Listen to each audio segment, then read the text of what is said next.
Hello, everybody, and welcome back to the 21st Talks podcast. My name is Colin Snell. Welcome to episode 12. Today, I got the chance to talk with Dr. Joyce Cooper from University of Washington's Mechanical Engineering Department. I'm accompanied by my co-host for this episode, John Hamann, who is a good friend of mine and also one of Dr. Cooper's master's students. Both of their work contributes to a field of engineering that is dedicated to overcoming obstacles facing our world. A lot of John's work contributes to rare earth extraction for more effective renewable energy systems, whereas Dr. Cooper's work is, there's a lot there to dive into. We talk about something called life cycle assessment, which is an engineering approach, which I think will really speak volumes to effective engineering for a future full of disasters that we're staring down. And a lot of times engineering is seen as one of the more technical areas of discussion within existential risk. Things like climate change, artificial intelligence, bioterrorism risks, all these things, this podcast has tried to tackle from really humanitarian focused perspectives. So I'm incredibly glad to have a conversation dedicated to just questions of engineering, and tying in those humanitarian connections that have already gotten a lot of time and a lot of focus on the podcast so far. Existential risk discussions are meant to be interdisciplinary, and I think today's episode really struck that balance in a way that makes me incredibly grateful both to Dr. Cooper, as well as to John for coming on and sharing their time with me and their expertise. I am super psyched to have them on in the future, and I cannot wait to get this episode out to you guys. So without any further ado, my name is once again Colin Snell. Remember to like, rate, and subscribe on whatever platform you're listening to today's episode on. And here is episode 12 of the 21st Talks podcast, focused on engineering. All right, have a good one, guys. I'll see you guys next week. What are the forces, challenges, and ideas that define the 21st century?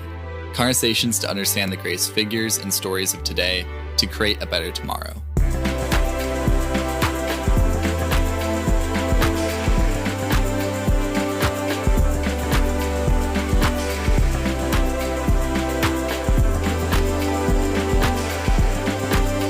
This is the 21st Talks podcast.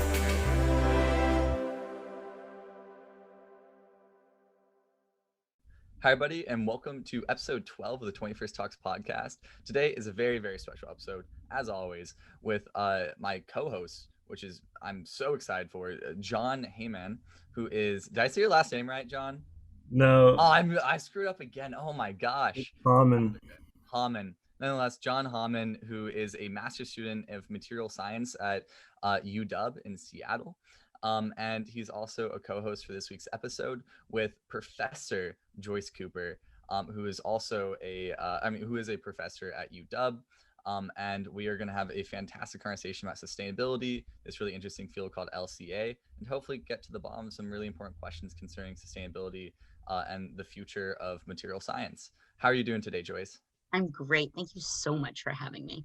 I'm super excited. This is going to be really fun. So for the listeners who don't know, can you tell us about the work that you do? And especially, can you help us define what LCA actually is? Sure. So I am a professor of mechanical engineering at the UW. Mm-hmm. I'm also adjunct in civil and environmental engineering. And a lot of my research focuses on the method called life cycle assessment. And most people have heard of it when it just focuses on climate change, when it's a carbon footprint. But life cycle assessment looks at a much broader range of impacts. It looks at water impacts, water pollution, water use, toxic impacts to health, ecosystem impacts. It can look at business impacts. It can look at societal impacts. But the important part of it is that it tries to go from cradle to cradle. So it tries to model everything from when we take things out of the ground and the environment to when we hopefully don't put them back into a landfill or put them into the air.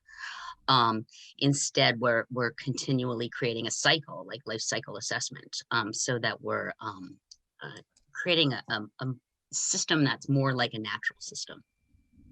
Oh, so it's trying to twist or change the sense of production and sense of engineering into a more cohesive cyclical model, to help Exactly. kind of sustain. And that is not just, is it like when it comes to the sort of, not just the fields, but sort of the areas that contributes to its sustainability, it's, and like what are some of the other terms and ideas that are pretty heavily associated with LCA? So there's design for environment. So Okay. that's when engineers and product designers and technology designers use models, life cycle assessment models, to understand the technologies that they're entering into systems. Um, there's industrial ecology, which really focuses on how industry creates um, like industrial ecosystems where we're partnering companies and industries together. So they're trading resources and creating systems that are not using so much resources and wasting so much. Oh wow, that's really interesting because it's like applying models from I mean, a- as it is in the name, like ecology, and sort of like some of the best systems that we can look to in the world outside of us, but applying it to man-made structures and human-made structures, of both engineering and production. I feel like that's really interesting because that kind of twists a lot of what historically has been the case, where it's been this story of well, we can, we can just pick ourselves up by our bootstraps as a species and produce in the way that we want to, and have these very non-nature inspired sort of systems of production and creation. So I'm glad that the field is starting to turn around back towards being inspired and taking lessons from some of the most robust systems in the world around us, which is natural systems. Can you tell us a little bit more about how you got into this? So I was a mechanical engineering undergraduate, loved it. And I had a lot of experience working in manufacturing. So I worked for General Electric making steam turbines and other aspects of facilities management at a plant in Schenectady. Then I worked for General Motors and I made small motor cases to move windshield wipers back and forth and raise and lower Cadillac seats. Um, and then what I really wanted to do was bring the ideas of manufacturing into product design. So I got hired by a company to design um, communication systems for the Air Force. And it was really fun because I could design things that were easier or better to manufacture. So I thought if you can consider manufacturing in design, then why can't you consider other things like protecting the environment? And so I decided that I wanted to go back to grad school and I decided to get an environmental engineering degree. And I decided not to go to an engineering school like I did when I was an undergrad. Instead, I went to a university that had a much more deep wealth of different things that I could study. So I got to take classes in environmental policy and in business and in environmental law, in addition to working on my graduate work in engineering. And so when I wrote my application for graduate school, I essentially described what I'm doing now, which is so cool because it was so long ago. But I was continually building on what I had done before and trying to bring new ideas into it. And I think that my career continued that way, even through grad school and after grad school and when I joined the UW. So always kind of bring in technology design and considerations of the environment and society and how we can develop technologies that make society better. Cool. I was wondering if you know of any good examples of like using design for environment and like how that's changed how a product has been manufactured. Um,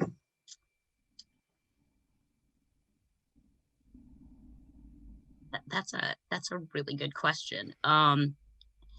It's not always successful, and unfortunately, a whole bunch of bad examples are coming in. All right, but so you had asked before what were some related ideas to life cycle assessment. And another one that's sort of a partner method is called materials flow analysis. And materials flow analysis, instead of focusing on what a technology does, looks at how the globe uses something. So one of, I think, the greatest successes for materials flow analysis is when people started to look at lead. So back in the 70s, they kind of found that people had a lot of lead in their blood. And lead is a neurotoxin, so it's gonna make you stupid. I'm so sorry to use that phrase, but it's something that's going to affect your abilities to make good decisions and your health in general. So folks started to use materials flow analysis to see how people were getting exposed to so much lead, why we had so much lead in our blood. And the first thing that came up was the lead that we had added to gasoline to make it actually was to make the engines not knock. It was intended to make the cars run better. But if you put lead in the gasoline and then you burn the gasoline, you put the lead in the air and everybody breathes it in. So a lot of folks don't really know why we call gas unleaded, but it's because we needed to get the lead out of the gasoline. So that was great. But one of the true successes of this is that it felt like once they were on their way to getting the lead out of the gasoline, people were looking around saying, well, where else is the lead coming from? And how can we get rid of that too? So years ago, there was a television commercial where there was a child peeling paint off a windowsill and eating it. And I have to tell you, kids eat everything, and it's not a strange kid that eats everything. Kids just put things in their mouth. Very normal, healthy children. Absolutely. Yeah. So what they found is that we had added lead to paint because it makes it more durable. It makes it a lot more durable. And so it was in the house and people were getting exposed that way. If you put it on the outside of a house and it rains, the lead will go into the soil. And I'm so sorry, but the children are eating that too. And so people got lead out of paint. So that was awesome. So then they're looking around to see where else they can get rid of lead. And lead acid batteries. All right, so lead acid batteries, it's still kind of the same train of thought, but for lead acid batteries, the way that they kind of got it out of the system that comes close to us is to recycle them. And so a very, very, very high percentage of lead acid batteries, at least in the United States, are recycled. And so that's sort of keeping that lead out from exposing everything. But along come electric vehicles and power sources that need better battery technology. And so we're moving away from lead acid batteries and into the lithium ion kind of technology. But those are not recycled at this wild rate that we had attained for the lead acid batteries. So not an LCA example, but a materials flow example. But I love how people were like, okay, we're fixing this, and there's policy instruments that came into play during the whole story, and engineering that came into play, and economics. And we're still kind of with the new batteries, we're still kind of living the whole thing. Wow, I had no idea that. It's like I've seen the products of the material flow assessment, and is it assessment or analysis? Sorry. People call it materials flow analysis or substance flow analysis. Wow, substance flow analysis is a pretty heady term. Nonetheless, I'm pretty this is incredible for me to hear because of the fact that I've seen and I've experienced, I've seen the policy effects of these things. Didn't realize that it was from a cohesive sort of approach and sort of methodological analysis system that these insights were taken. I just assumed that it was a couple people who are really passionate about getting lead out of gasoline. Or I didn't realize that there was a approach here that helped guide us guided us to where we are now with our relation to lead, and hopefully other things as well that have also been taken out of our environment.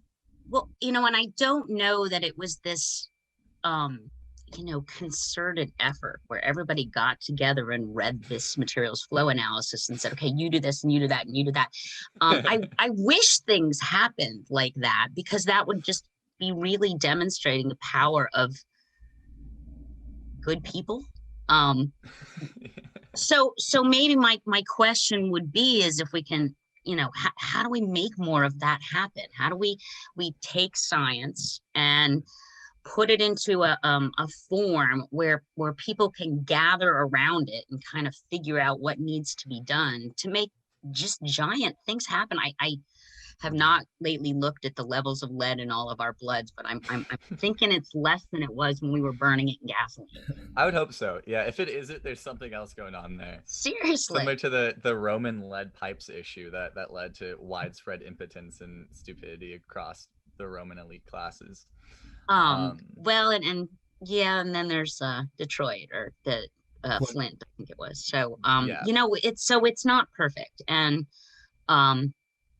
but there can be examples, and I think that's a good one of the power of people getting together and making things work. Because I suppose it comes down to, because we have a question about sustainability and communicating it to decision makers. I assume through material flow assessment, it's a really powerful method to sort of substantiate the policy. But we can talk about that in just 1 second, because first, I really want to dive in this question that you just asked of how do we make science, essentially, it sounds like, how do we make science more intentional? How do we get more people involved, both in sort of ordering the priorities of where we can focus our research dollars, but also questions for engineers and questions for scientists and for additional research, into a way that kind of cohesively tries to tackle the largest issues facing our world today. Whether it was in the 60s, it was, the ones that were known, of course, are always different from the risks that are unknown. But it's there was a sustained effort against lead. Even if it wasn't a cohesive approach, there was still an approach there that was successful. And I think that one of the big things of existential risk, and coming from a field whose main goal is like, we have some really major issues we're facing down. How do we overcome these things? Like, actually overcome them. One of the things that we tend to run into is the fact that it's an academic field, and a lot of academics today, outside the engineering fields, of course, but a lot of formal academics is not about action, right? It's about abstractions, about theoretical approaches to things, right?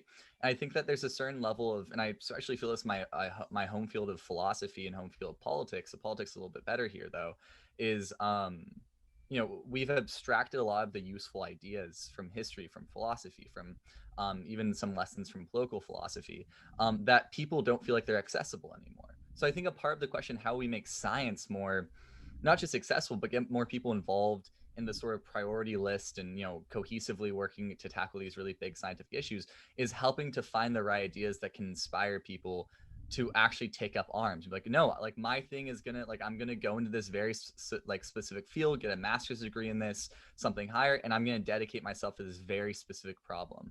And in order to do that, you have to have methodological approaches. And it sounds like that's what a lot of LCA is.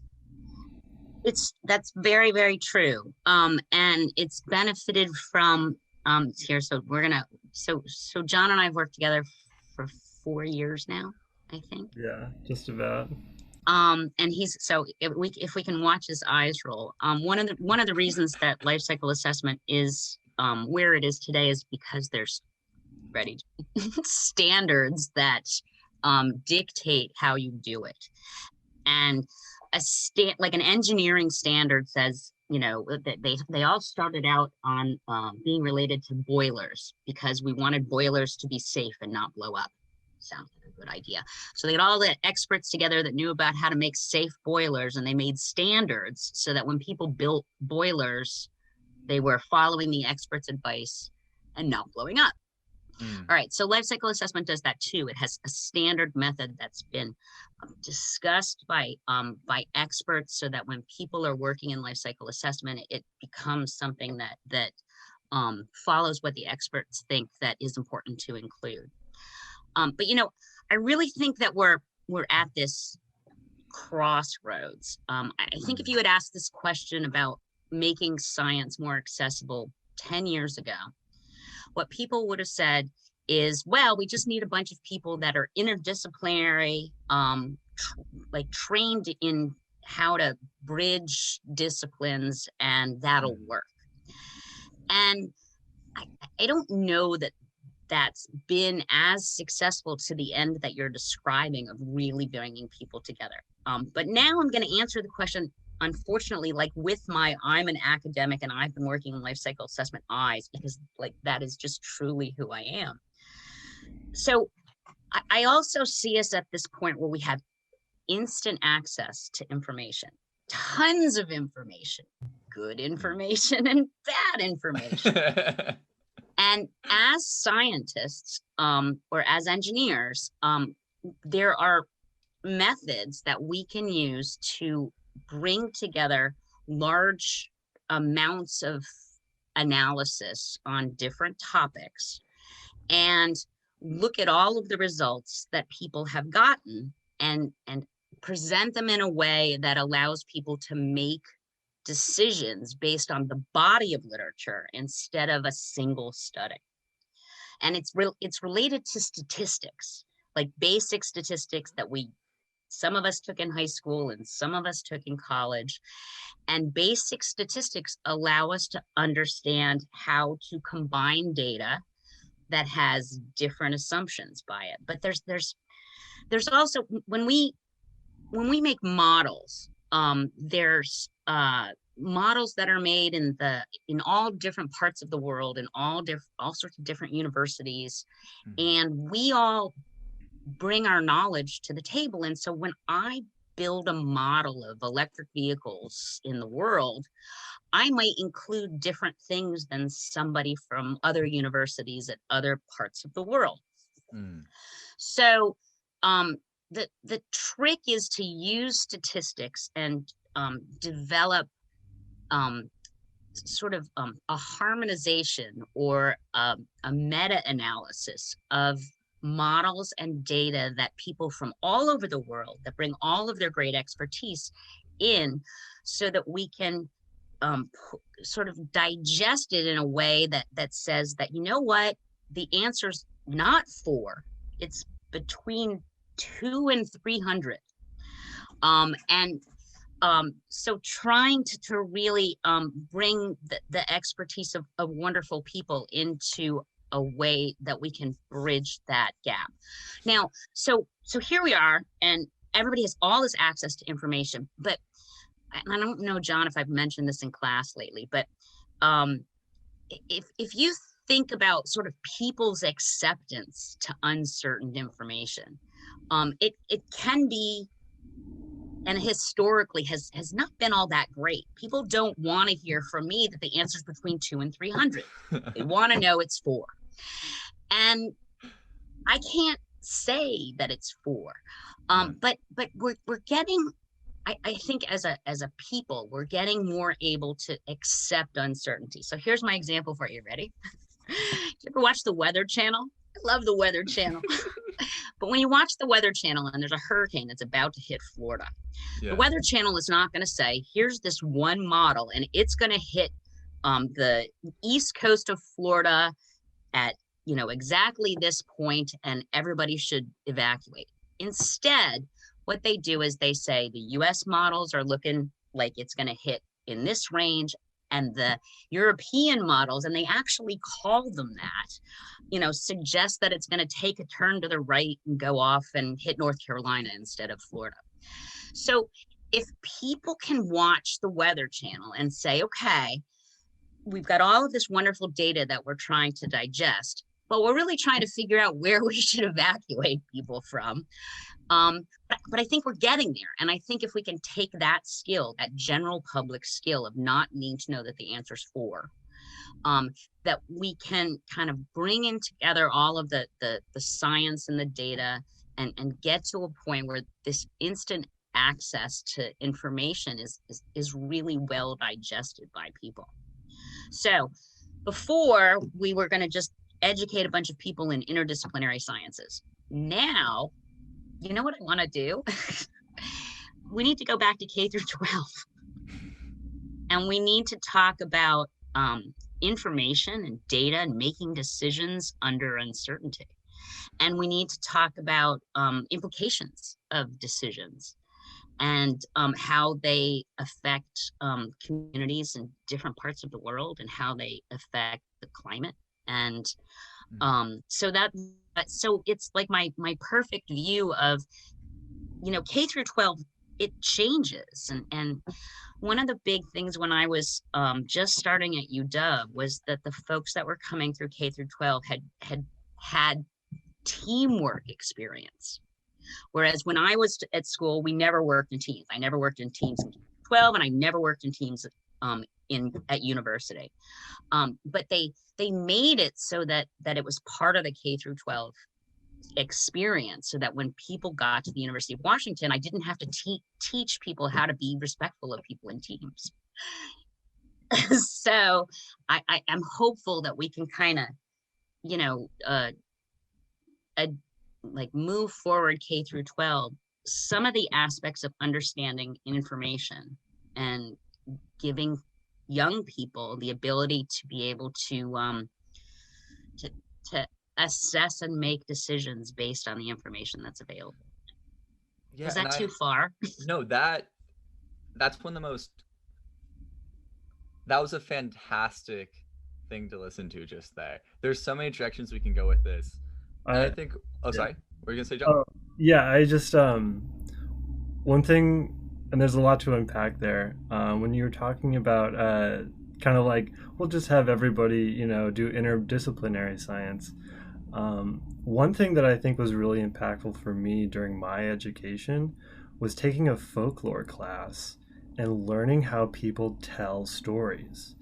And I think, if we want to make science more approachable, I think that is something that's kind of missing in science and engineering is kind of the story behind why we do the things we do, kind of the folklore of science. And I think, and we get a little bit of that, with in elementary school with Ben Franklin and Thomas Edison, but it's not really up to date with like leaded gas and all these things. So Exploding boilers. Wait, that's sorry. No, so I love that. And I don't want to. There's also a lot of efforts that that take us to other places. So I had the opportunity to go. I was a Fulbright in Finland, and one of the most amazing parts of that, besides the ground source heat that I got to study, was understanding how they make decisions differently than us. And so when you were talking about your folklore experience, it was really me understanding people better, and sort of folklore being this missing thing that we don't have anymore, where we're really understanding people and history and how it is bringing us to where we are. I suppose one of the things that I have realized, this was one of the things that I think when I was really young and I had the dreams to become an astronaut, and going through that phase of like getting really into like cosmology and like Neil deGrasse Tyson's work and thinking about space and getting really involved in climate change ideas. One of the things that always kind of, I guess, turned me off of going to STEM specifically was just how involved I am with narratives and with stories, right? And I think that it's absolutely something that is missing from a lot of STEM involvement. So I know a lot of my friends who are currently undergrads at UW, for example, who are in these super intense engineering programs. A lot of them are in those fields because of like family expectations, and because they raised in situations where they were expected to go into a high paying career, and what that meant in their household was go get a biochemistry like degree, or like go figure out how to build really cool computers and make a lot of money for that. So there's this question of passion, pragmatism within our economic system, education, and sort of what education primes people for. But I think at the root of it, there's a human experience here that a lot of STEM education has been neglecting. Because if STEM is about, and we've talked about this extensively in some of my science and technology courses at University of Puget Sound so far, you know, the scientific thinking about the world tries to take the individual and the subjective out of it, right? And it's incredibly advantageous. It's really, really useful to be able to understand a tree as a tree and not just because of your relation to a tree, right? And to understand like how the water distribution system works and how acorns grow and like all these really beautiful insights in the world, and it informs our ability to have utility over the world. But that utility over the world doesn't mean anything unless if we know who we are, right? So I think that there's this sort of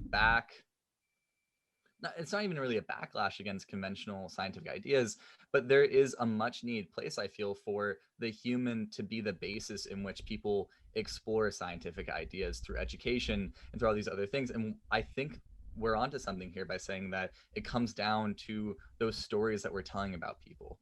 Because I think the thing is science is a beautiful story. It is incredible if you just sitting down and just thinking about it.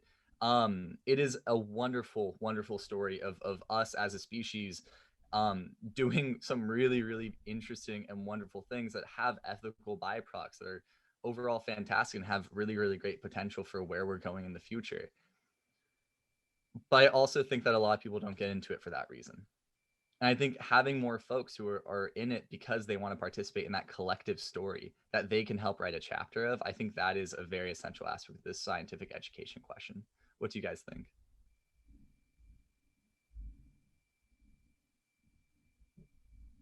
To me, it's this. All right, and so professor, but parent.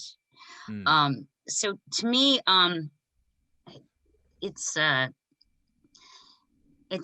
sort of having a tool that you're passionate about, and then being able to bring it out into the larger good. I don't know that I'm doing a great job in answering your question. No, this is fascinating. And it's you hit a nerve when you mentioned folks getting into STEM because it was expected in their family. Yeah. So I'm an engineer. My husband's an engineer. And wait. And my daughter's a theater management major. You know what? As she should be, because that is truly what she's passionate about. And what she wants to do is use that kind of communication as a means to help communities recognize and deal with problems. So, I can talk about this for a while, but let's talk about Rent and Dear Evan Hansen and how those communicate things that we need to think about, things that relate to our role in society, and to what's going on in society. So for me, I think the work that I've done is always paid. As a mechanical engineer, and as a woman in the 80s, I did not have trouble finding a job. So I definitely understand the interest in going into STEM because it can be a really a good profitable career. For sure. But when you get there, or when you get at a university like the University of Washington that has so much to offer, and folklore classes, and see if you can use that experience and that time to take what you love about engineering and sort of place it into the context of other ways that you can contribute and you can be happy contributing. Universities should not all be STEM. When we look at the University of Washington and we look at what's making money and what's not, engineering in the med school, that there's really, really important parts of the university that are in the red, that have no students and have tenured faculty. Um, but as a community and as a state, we really need to maintain. I'm not saying that the folklore class, but we need to maintain folklore classes. We need to make them accessible to people in engineering so that when people are graduating from the University of Washington, they have this amazing, rich, and deep, they have their deep STEM knowledge, but also sort of this more information on the world and how to access more information about the world. Yeah, and I think one of the things I jotted down earlier when we were speaking is specifically when you're talking about climate, like weather models, and how now there's this sort of different way of talking about these things to the general public, right? One of the things that I am deeply passionate about is just public communication, right? Public communication of philosophical ideas that I think can help us live and build a better world in the 21st century. This is a weird century. We have a lot of very unique obstacles, and it comes down to having conversations like this that will essentially change how we can approach things and overcome new problems. Now, I think what we're really talking about here is problem solution orientation, right? We talk about from the great aspect that you opened up about with your daughter, for example, was she is working within a problem solution framework, right? She's saying that there are problems, and here's my specific means to communicate truths about these problems to have an impact. And whereas an engineer might go in a similar field, and a nicely sort of problem solution oriented engineer will go and say, here are these problems, and engineering is the mode through which I want to have this positive impact. But still, what it comes down to is identifying those problems. So I think a large aspect of communication, or excuse me, a large aspect of education has to be equipping people to have the right ideas that can help them identify problems and then stand up to the call to action to tackle them in whatever way that speaks to their passions, whether it's art, whether it's politics, whether it's philosophy, whether it's writing, whether it's engineering. It doesn't matter where it comes down to, but what it does come down to is the ability to identify those problems and have the confidence in yourself and have the right community to help you propel yourself towards taking action against those things. I think that is a big solution that we need going forward. So what about Evergreen? What about Evergreen? So my understanding, and I please check, is that Evergreen's educational experience is far different than the pillars or silos that we have at the University of Washington that begs John to have to go find folklore class to integrate that into his studies. Instead, my understanding is that Evergreen has we're going to look at this issue across all departments, across, all colleges, and we're going to solve it by bringing, the people in arts and sciences together with the people in engineering, together with the people in public policy and law. You should get someone from Evergreen on here. I don't know. I only know people that have gone there. But it would be super interesting to find out if that sort of for them it's not new, but the re-envisioning of the silos at the University of Washington and at the more sort of the more traditional university structure. Yeah, I think it would be absolutely essential, because I think that sort of the liberal arts method that I'm currently experiencing at my current university, it definitely needs a little bit more STEM involvement, I think, to be able to stay fully relevant. I think what liberal arts as a traditional sort of pedagogical approach is trying to do is useful. I think the current version of it, though, is failing to live up to the necessities of recognizing the power of science. So I think to channel my Hegel here, finding the right and the wrong and the wrong and the right here, and finding a new way to sort of approach education, for example, really takes finding what UW is doing right and what UW's model is doing wrong, and combining it with other schools that are doing something different. So I'll certainly keep having those conversations. But there's also going to be people that thrive at Evergreen that don't thrive at UW. For sure. Absolutely. And so, yeah, no, I'm always a one size doesn't necessarily fit all kind of person. 100%. Which LCA tries to be, by the way, but it's not. Well, we were going to ask earlier, how does sustainability and questions within LCA, how does it affect decision makers in politics and specifically those in powerful positions, whether it's economically or sort of traditional politically? I don't think LCA is alone in not doing a great job in communicating the results in a way that's useful for people that make decisions. I don't think that's just LCA. But so some of it has happened over time, whereas in eventually people, all right, so very odd to have a research field that I was working on when it was just a bunch of STEM people. And several years back, the person that was helping me with my groceries at the grocery store started to describe to me why reusable bags were better than plastic bags. And so to have a field get to a point where people are kind of thinking this way, I kind of get this, sort of puts it so that people are kind of going to ask for the information and ask for the perspective.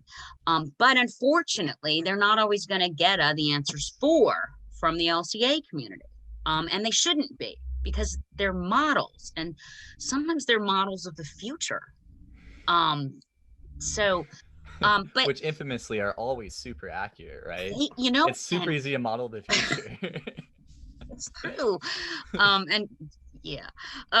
No, and John knows that I use models of the future in class, but when I do it, I don't try to come up with them myself. I let the Department of Energy tell me what the future is doing. That's awesome. And then I immediately try to tell him that doesn't make it right either. But all right, so here, wait. So it kind of happened over time that people would start to be looking for this kind of study, this one that talked about taking resources out of the ground and hopefully not putting them back in the ground, and how much they're contributing to climate change or how much water they're using. So it wasn't like a one-way flow of information. It was like people are starting to ask for the information, and then people are starting to provide the information, and then lo and behold, all this stuff happened. So within the last couple months, Microsoft and General Motors are coming out saying they're going to be carbon negative. Carbon negative? That's amazing. I went to the General Motors website to see what they were talking about. And they're talking about, this again requires more research, but my impression is that they're going electric vehicles. So they're going to make all electric vehicles. But that same data that I just talked about from the DOE and the energy information folks, the electric grid isn't going to be negative anytime soon. So I get a little confused on how that all works out. So I make fun, but I really don't want to make fun, because I want companies to come out and say, we're going to do this. And then I want the scientific community to say, okay, if you're going to do this, you got to think about some of how this is going to work. So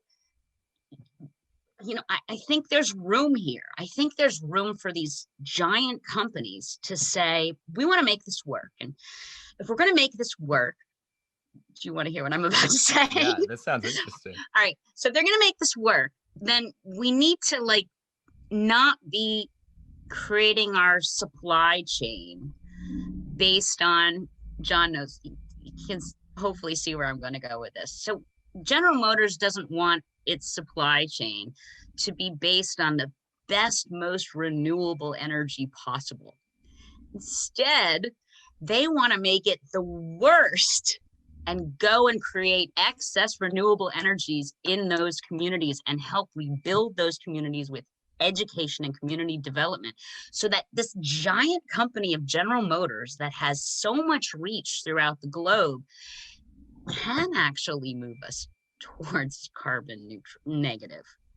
That's what So wouldn't that be cool? Wouldn't it be cool if, instead of putting up a bunch of photovoltaics someplace in the United States, they went and used folklore stories and an understanding of culture to go and fix some of the places and it, as an American, I shouldn't be saying fix the other places, because it's not for me to say they're broken, but to see how we can enrich the lives of people throughout the world and sort of deal with the crisis that we've been a large part of creating.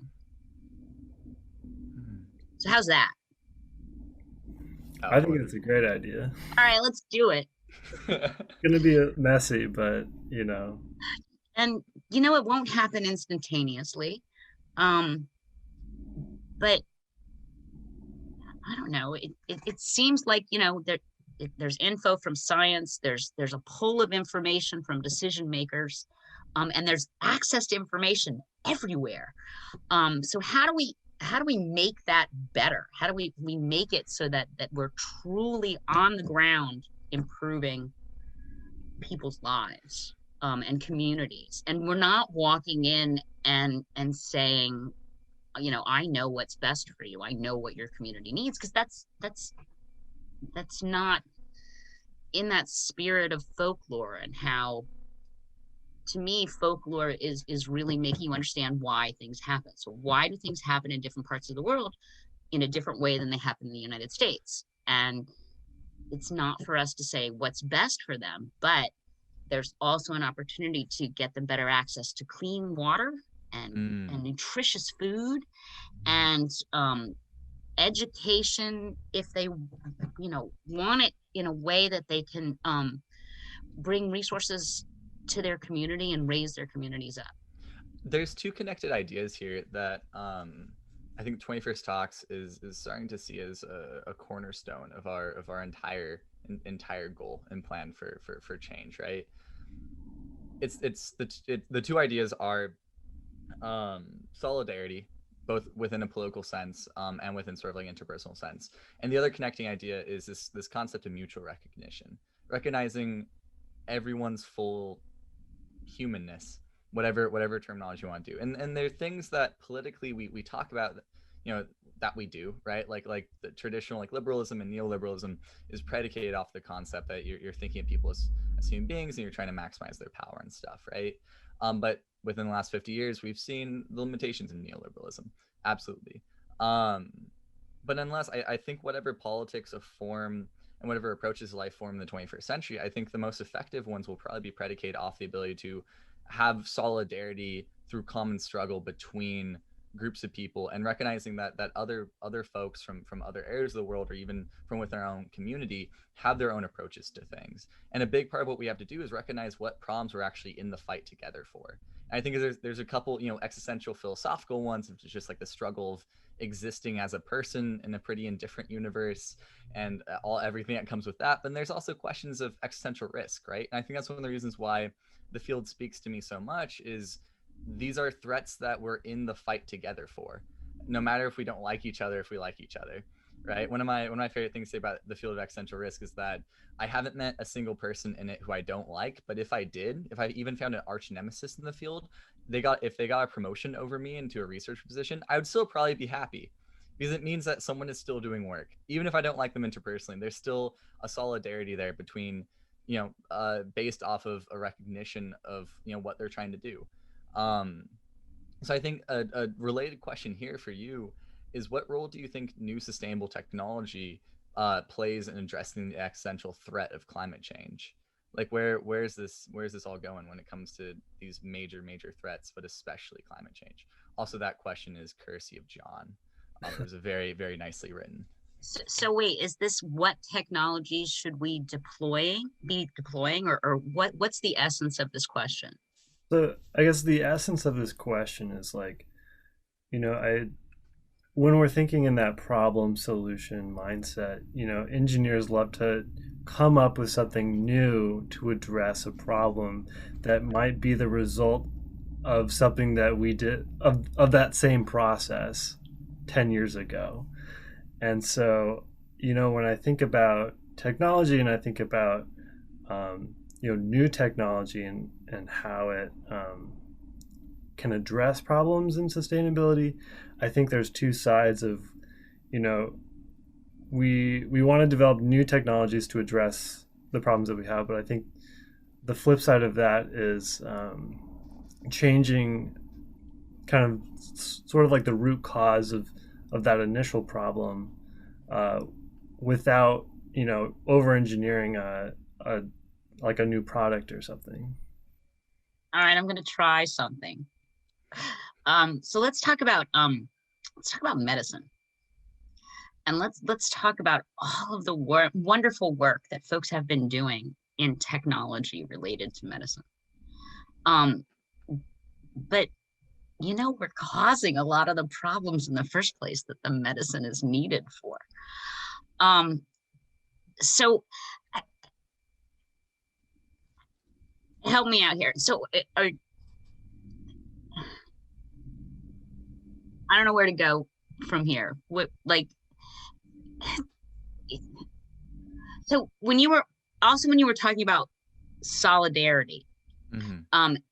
And I think about solidarity from a technology view, Mm-hmm. but I also think about it from a why we have government view. Mm-hmm. All right. So one of the reasons that I believe that we have government is to do things together that we can't do alone. And environmental protection is huge in that area. The Nobody owns the environment, and if I pollute and the wind blows it to somebody else's yard, I don't suffer, but they do, and they have no recourse. And there's been wonderful things that have gone on, especially when you consider, for example, pollution that goes inter country, Mm-hmm. and how people start to deal with this kind of thing. So I think I'm having trouble putting together something for this, but I think technological solutions are really important. I think coming together and sort of figuring out, are we causing the problems ourselves, and deploying technology that makes sense in that case. But John, some of the other things that we've talked about in class has to do with market responses. So we've got my thoughts about how government has a role in making sure that we're protecting the common good. We're laying roads and we're fighting fires, and hopefully we're protecting the environment. Not poisoning each other. No. At least not so, in the open. Maybe with some lead gasoline back, but but some will argue and that markets take care of things. If getting sick becomes expensive enough, then maybe people will stop polluting. Mm-hmm. I don't know. Doesn't it take a long time to get there?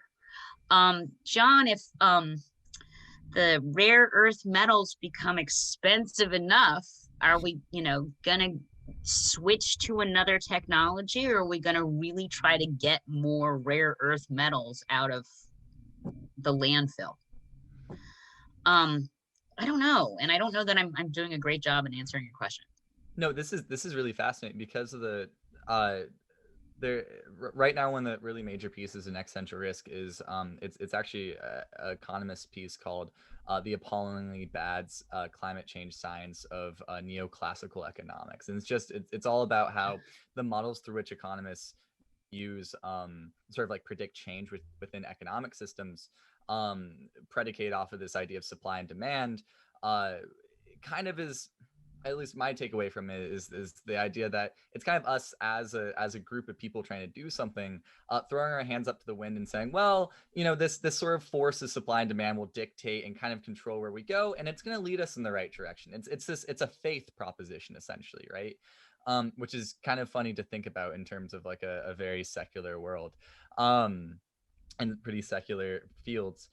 But nonetheless, I think that's one of my main concerns with this question of, can capitalistic systems actually deliver us a sustainable technology that we need to save, really have any sort of equitably survivable future, right? Because the fact is that if we rely on supply and demand, that means that profit is still the intention and desired goal there, not necessarily human fulfillment and proliferation of joy and happiness or whatever else is the metric by which we measure a good human life. And I think that that is a terrifying prospect for me, in terms of like how our systems of creation are actually predicated off of this concept of supply and demand, just guiding us in the right direction, even though what it's really based off of is like things that can be kind of artificially constructed. And it's not really the full picture of how I think things actually change. No, and I don't think what I'm about to say is the solution. Okay. But one of the first things that Biden's press secretary talked about, John, and I told you this when class started the day after, was considering the social cost of carbon. Is this something that you're familiar with? No. All right, so it's like a carbon tax, okay? And so it's really the basis of what you're saying is if we decide that there's a social good that we need to protect, then we can tax it. And lots of examples we can talk about, lotteries and schools and there's lots of, so carbon tax. The social cost of carbon originated from working, at least relevant to the United States, in about 2010, and they ran some models and had some uncertainty associated with what the answer was, but what they were trying to do was determine how much it would cost as the climate changed. People would have to move. Agriculture would have to move. People would get sick more often. There'd be more pandemics. Sorry. No, seriously. And so what they did was, not only did they tell the future, but they actually put dollar values on all of these things. And we could spend a really, really long time talking about how hard that is. And when someone does it, you need to be careful because all of a sudden everybody's citing you and everybody thinks that the cost of moving, this farm from here to here is this much. Okay. That all said, state of Washington requires that, I can't remember if it's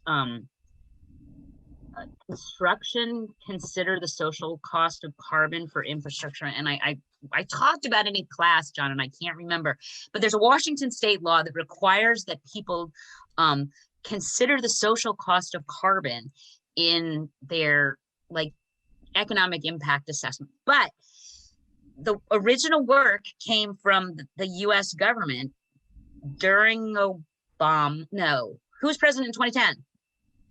Obama. Yeah. All right, during Obama. And it kind of went away, but they're going to do something with it again. So I'm not saying that this is the answer, but there's a process here. So they recognized that that there was this issue that was causing a social future situation that was not desirable or that needed to be managed. And they worked together with a whole bunch of people to come up with how to cost the cost of putting carbon dioxide into the air today and 2 years from now, and etc. And so these concepts are around. It's not the only way to answer it, but it kind of gets us into this intersection of markets and how you value things and how you can, there's a lot of people that believe in carbon taxes. And then there's folks that say, well, if we have a bunch of carbon taxes, it's just going to get passed on to the consumer. There's tons of conversations that we can have here. But hopefully we're at a time in history where we can bring together scientists and engineers and economists and policymakers and do a bunch of meta-analysis and kind of see what some of our options are to move forward. I think that's the thing that's so interesting about meta-analysis is it's like I don't know how to put this. It's a way to bring science together. Exactly. Everybody's assumptions come on in. And I'm not going to leave out anybody's assumption because it's harebrained. I'm going to maybe mention that it's an outlier and why, but I'm not going to throw it away.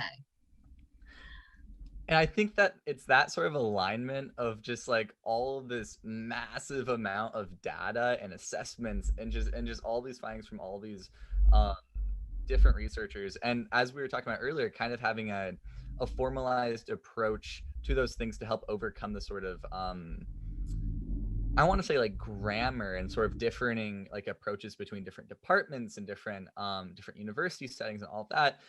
But trying to overcome all of those to have this sort of centralized database of just all of these findings. I think it definitely helps to inform I mean it's the pooling of our collective knowledge of any given field. And that is that is a super exciting prospect for me.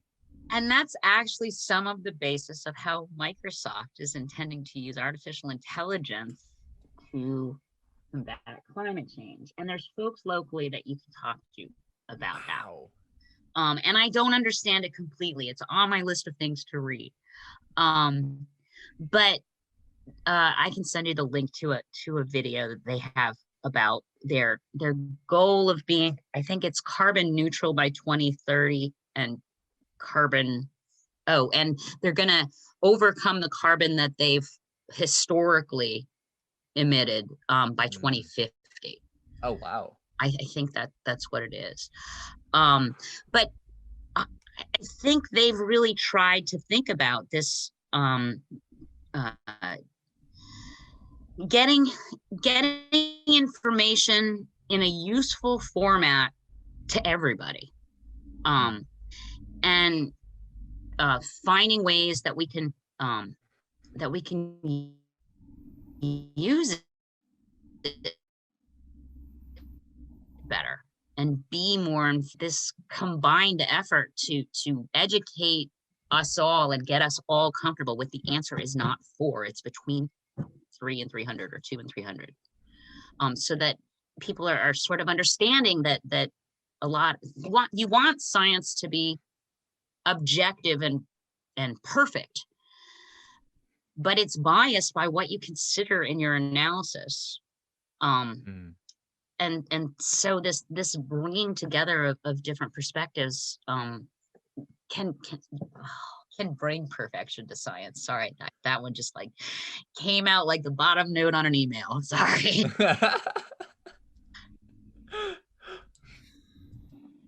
John, are there any questions that are standing out to you right now to lead the discussion in the direction of? Because I'd be happy to hear any of those. I guess one interesting kind of like movement right now that I've been kind of following is the right to repair legislation, and I think it's a very interesting kind of coming of age of like these products that are tied into proprietary software and companies that limit the lifespan of their products to sell more in the long run. And it's now people are becoming angry about it, and there are some strong movements to fight back. No, I actually love that. I love all sorts of aspects of that. And one is the repair.org website with the map that shows Washington State as one of the adopters of regulations relating to right of repair. But to me, it's really interesting. And another thing that I don't know as much about as I'd love to, the legal aspects of, you're talking about obsolescence because of software, for example. But I think about when I bought my first car and I could change the oil and the windows went up and down with a crank that I could fix, and I could fix everything on my car. And computers that, when one, connector goes bad, I can take the thing apart and fix it and have my computer still laugh. So it's been a while since I've been able to do that kind of thing. And what happened to the entire industry of repair? There's still a shoe repair place in Ballard. Oh, nice. There's a couple cobblers left out totally, there in the world. That's it. I thought that was just like an old Italian village thing. I was like left over, a couple left in the world, but I'm glad to hear there's still some in Ballard. well, and watch, people don't wear watches anymore, so forget about that example. But all right, so if I want to sell more computers, I want both the software and the hardware to become obsolete as fast as possible so I can sell more computers. Yep. Computers have a life of, oh my gosh, sometimes 2 years. And so all those rare earth materials, John, that you've been working so hard to find new sources for, we're just sticking them in landfills every 2 years. So one of the things that I think is super cool about repair.org is that I don't understand the legal aspects of it.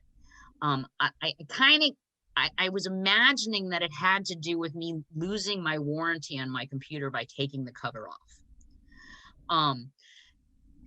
So it is super interesting, but it really, to me, feels like it's been kind of coming for a while.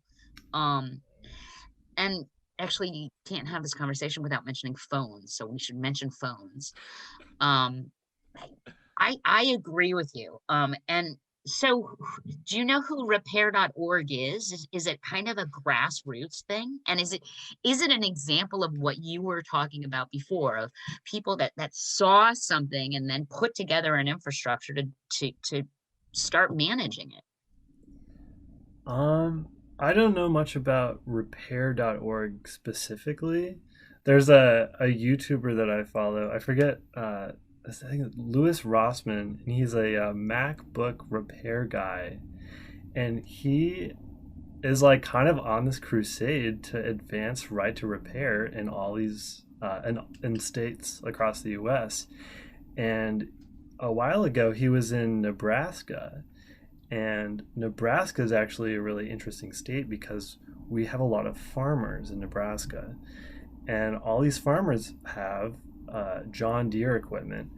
And they have to take their tractor to a certified dealer in order to get certain aspects of their tractor or combine or different pieces of their equipment repaired. And they like that, which prohibits them from going to like an independent repair person or doing it themselves. So what they're doing is that there are some like hackers who have cracked the software and have allowed these farmers to change things around or like modify them in different ways to make it work better. But yeah, it's, you kind of have to like break the rules a little bit to get what you want. So, but I wonder if the farming community was just the perfect community for that, because when I did for the USDA, I did all of this LCA data, and one of the things that we were looking at was farm equipment.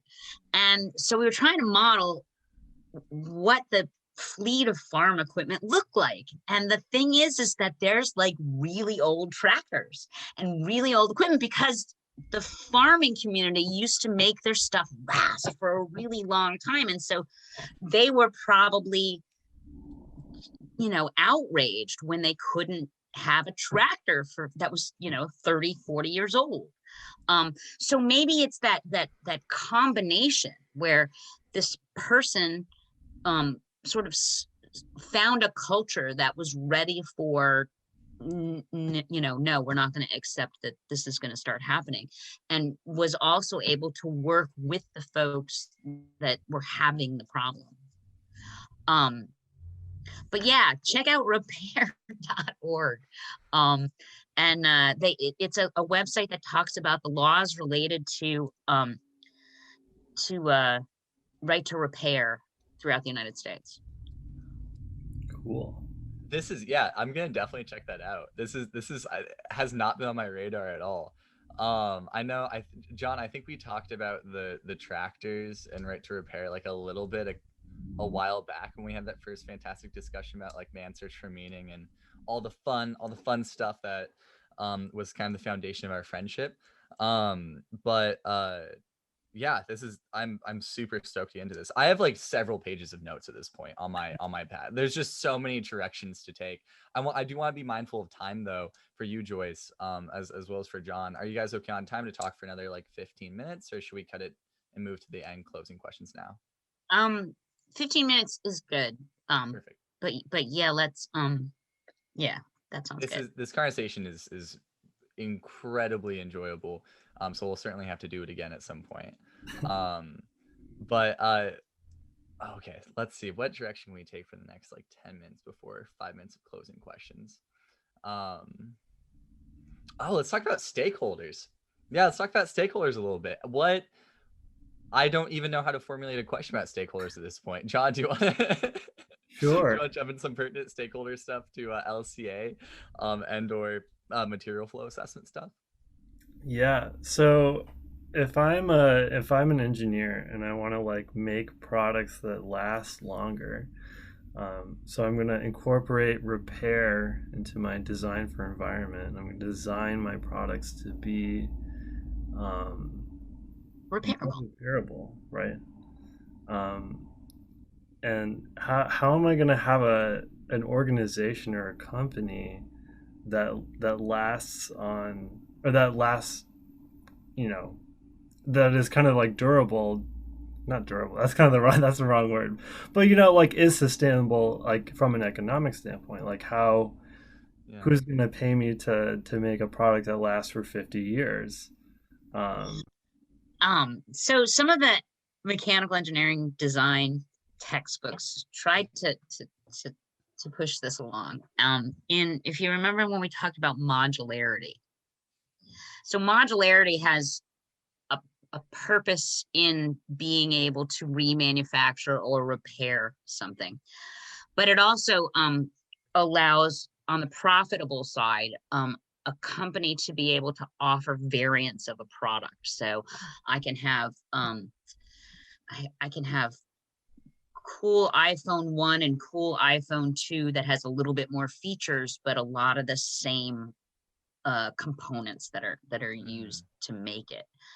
But it's like it doesn't, like, if you go and you work for a company, they want to sell more phones. So it really didn't take. But there's another aspect of it that bothers me. We need to collect and understand better data on reliability and what's making things fail. But that would essentially mean that we cared and we wanted the products to not be thrown away after 2 years. When I was teaching reliability in class, the mathematics are so much fun, but there's no data available like there should be. You should be able to go on the web and you should be able to say that this type of component fails at this rate, based on the mean time for failure and what's going to fail early and what's going to fail late. The only industry that really keeps that kind of information is the medical device industry. Because the FDA makes them, and in part it's related to safety issues with medical devices. Yeah, you want to know how many years your pacemaker is going to last. Exactly. That's not, you don't want to have to get a new one every 2 years. Exactly.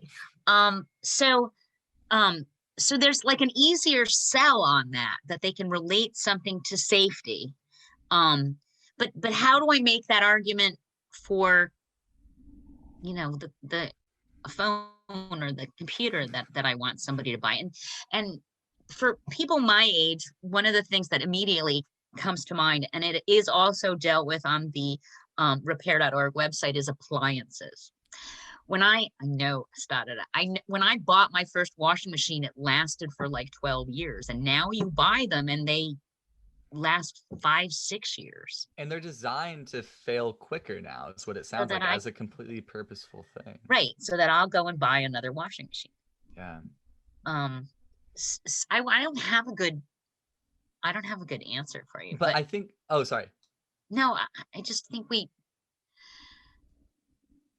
there's such a possibility for really good data and really responses to all of this. We know how to do this. No one wants us to do this. Why? So is the limitation like a financial thing? Is it that like researchers can't find the financial backing to spend time doing this? Is it Is it like a getting more people on board? Is it a storytelling thing? Do not enough people realize this is a problem? Like, where's the locus of this problem? The lack of data, I mean. We need to find a way to make it pay. And I don't want to have to do things because they pay, but yeah, that's why I'm an academic and not a CEO. I think that's one of the limitations of, and again, that's the supply and demand issue where we throw our hands in the air and just expect the invisible hand or whatever to guide us towards like human potential. It only works so far, but it doesn't work when it comes to our economic system has a lot of blind spots. People are starting to become more aware of that when it comes to both like the ideological reaction to it, as well as sort of the people who are even like involved in it, right? But this is a major one. This is a major blind spot. All right. So here, let's like move to now and stay away from 12-year-old washing machines for a second. What terrible time to say that this actual podcast is brought to you by washing machines. That's the sponsor of today's episode. What about metal straws? Oh my God. Okay. What happened? And you probably know better than I, because a number of classes I start that the students all know way more about social media and the power of social media than I do at all. So it was a different industry though that sells reusable straws because they're metal, right? And they come with a little cleaner, which I think is key. Versus the plastic straws. Okay. So like a plastic straw manufacturer is not going to retool instantly to sell either compostable or metal straws. They could do it, but it would be a big change. For sure. So the demand for that, was it TikTok or like what? Where did that happen? I really think it was social media. Yeah, it was definitely social media. It was people. Yeah, so that means that there was a power through social media to make a change. I mean, again, it rubs me the wrong way a little bit because it's like, oh yeah, we could save like some turtles. Don't get me wrong, I'm not a turtle hater. No. I think we should definitely switch to metal straws. Much better. Okay. But also climate change. All right. Like... So what your point is that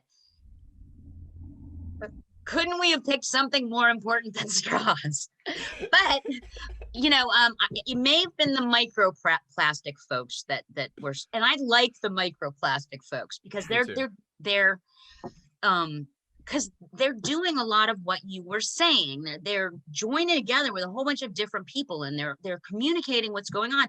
And our department just hired one person at least that is focusing on the movement of microplastics in the ocean. No, how cool is that? That's really cool. Yeah. And a year ago, did I know that there are 5 rivers in the world that have all of the microplastic in it? Of course I did not.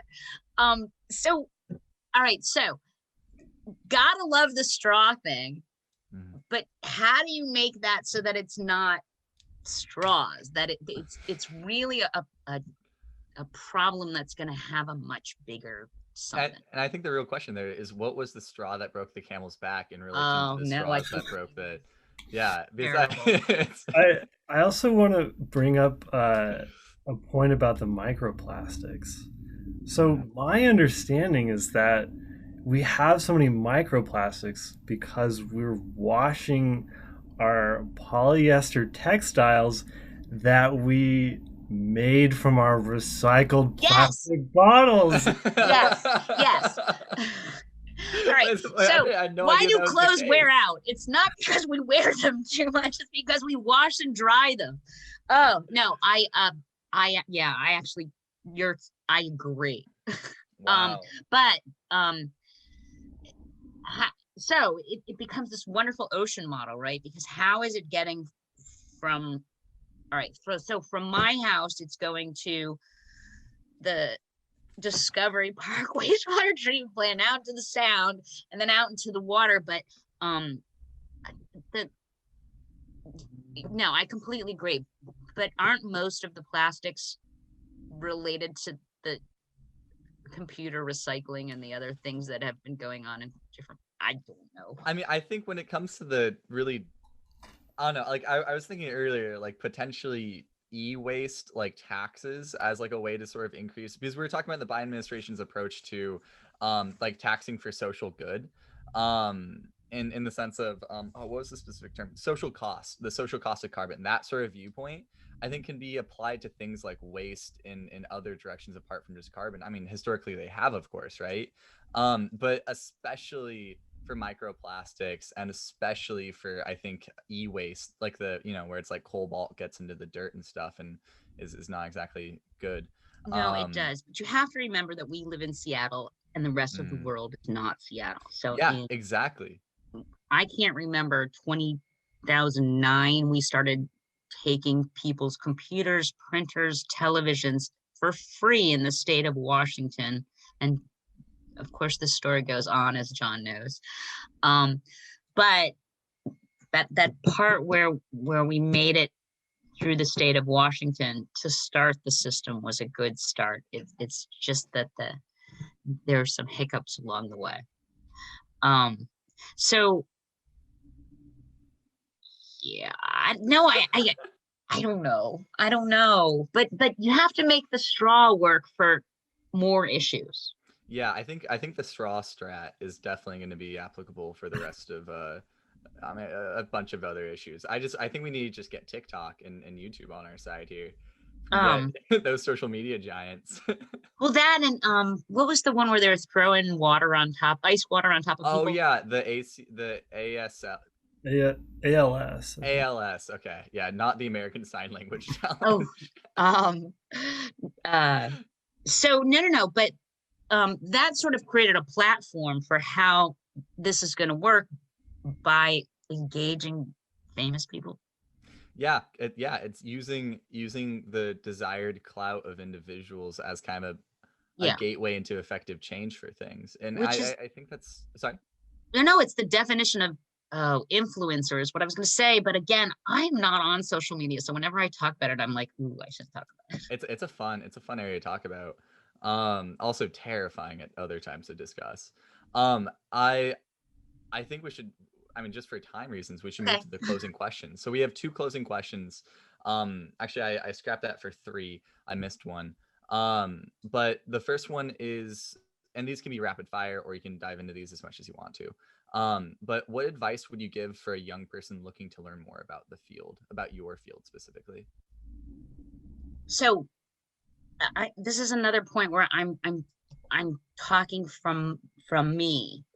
For sure. And I think engineering is a really good basis for how life cycle assessment evaluates technology, collects data for technology.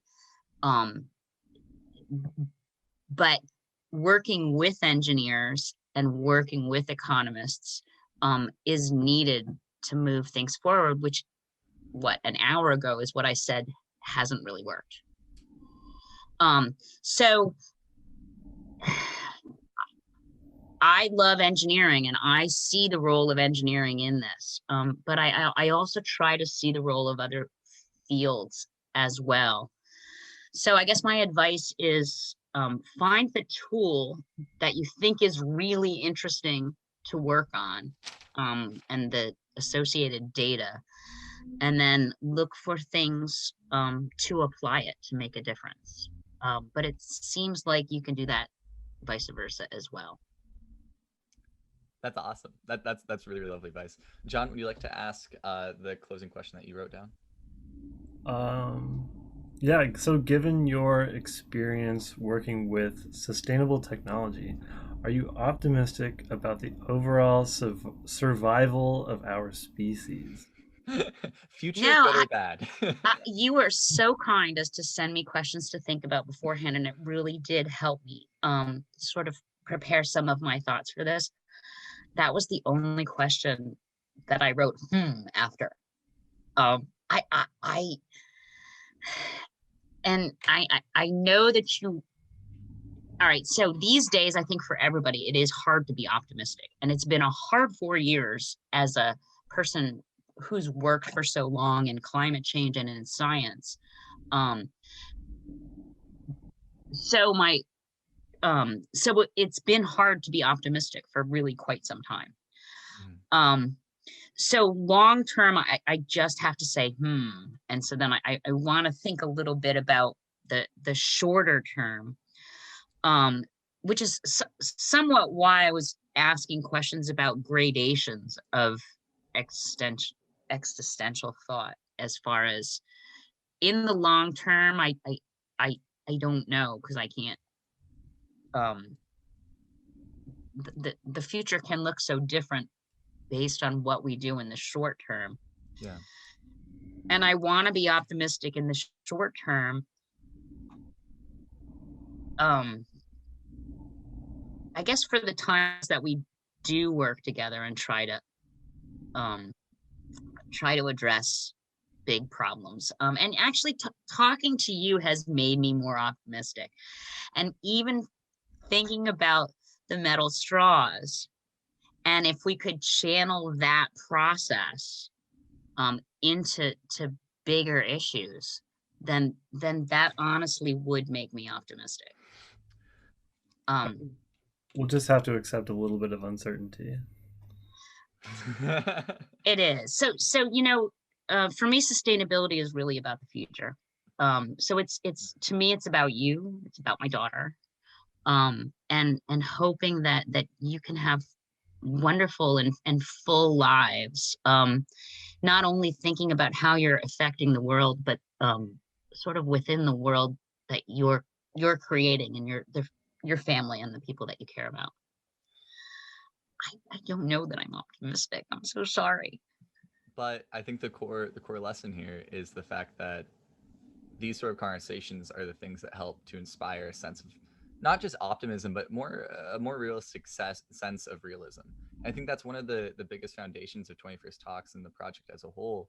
Is every person who I've talked to in existential risks so far, none of them are fatalists.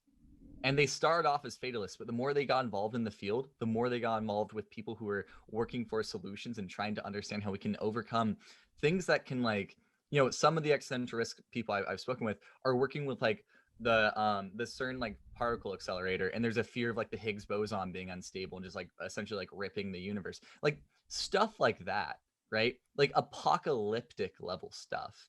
Yeah, no, I think it's gonna be a slower death than that. I think so too. But the important thing there is our ability to struggle against that and fight the plight, regardless of if getting your hands dirty, getting into the ring, regardless if you think you're going to win or not. We have to start thinking about our fight against climate change, artificial intelligence, and all these really major potential threats.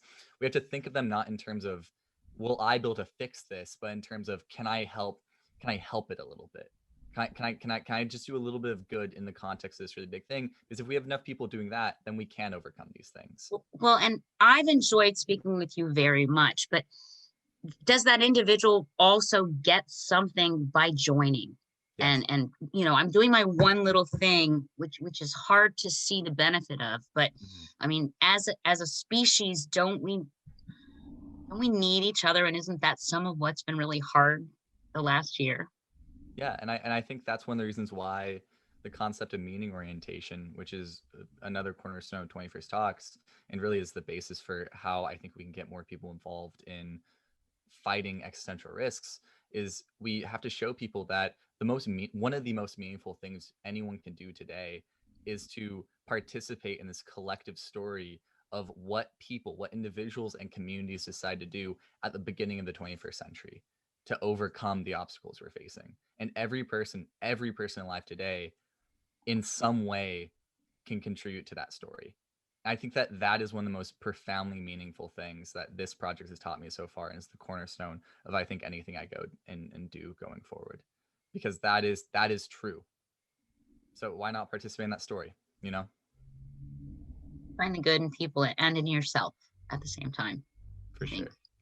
Thank you so much for this conversation. It was really fun. This was awesome. Yeah. But yeah, just thank you both. John, it was fantastic to have you on as a co-host. And Joyce, it was very lovely talking to you. You as well. But I hope you guys have a good rest of your day. Thank you. All right, bye-bye.